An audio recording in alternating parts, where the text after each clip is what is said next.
শীতের সময়ে দৌড়ঝাঁপ খুব মজা, খুব মজা, খুব মজা। আর বিশেষ করে গ্রামে যে প্রকৃতির যে লীলাভূমি, এত মানুষজন চলাফেরা করে, আপনি বুঝতেই পারবেন না যে আপনি ১০ কিলোমিটার দৌড়ে ফেলেছেন বা ১০ কিলোমিটার হেঁটে ফেলেছেন।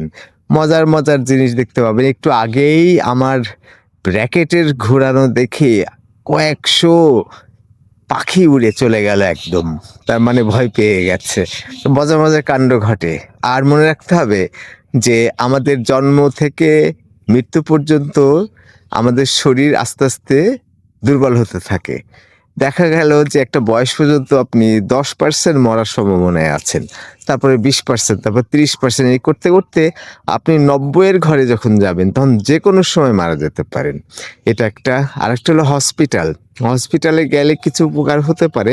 অক্সিজেন এটা সেটা। কিন্তু বেসিক্যালি যেটা হয় অনেক সময়ই ২-১ টা ইনজেকশন এটা সেটা দিয়ে অনেকে মারা যায়। আর বিশেষ করে যারা ৯০ এর ঘরে আছে বা ৮০ র ঘরে আছে বা ৭০ এর ঘরে আছে, তারা কিন্তু হসপিটালে গেলে এই যে রক্তে যে যে জিনিসটা দেয়, স্যালাইন দেয়, তাই তো?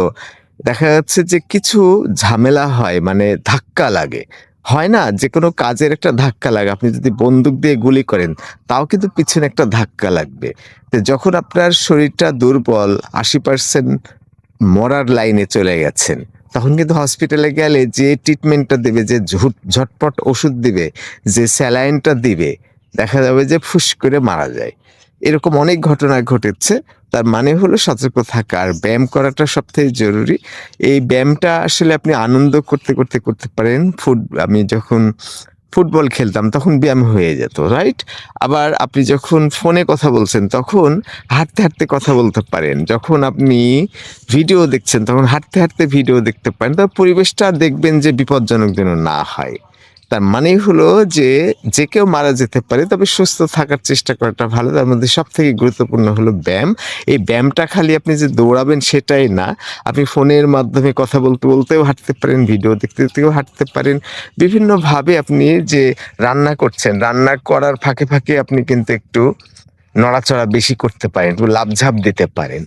আব যেকোনো ক্ষেত্রেই আপনি কম্পিউটারে কাজ করছেন, ১০-২০ ০.৫ ঘন্টা পরে উঠে একটু লাফঝাপ করতে পারেন। বিভিন্নভাবে আপনি কাজ চালাতে পারেন। আর সেই সাথে ঘুমটা খুব জরুরি। আমরা অনেক কাজে ব্যস্ত থাকি, যেসব কারণে আমরা কিন্তু আ ঘুমাই না। মজা করতে থাকি, এটা করতে থাকি, সেটা করতে থাকি। এতে কিন্তু আসলে ক্ষতি হয়। খাবারগুলো অনেক পরে, পরে খাবেন। ১২ ঘন্টার বেশি গ্যাপ দিয়ে খাবেন। টেনশনটা কমিয়ে রাখবেন।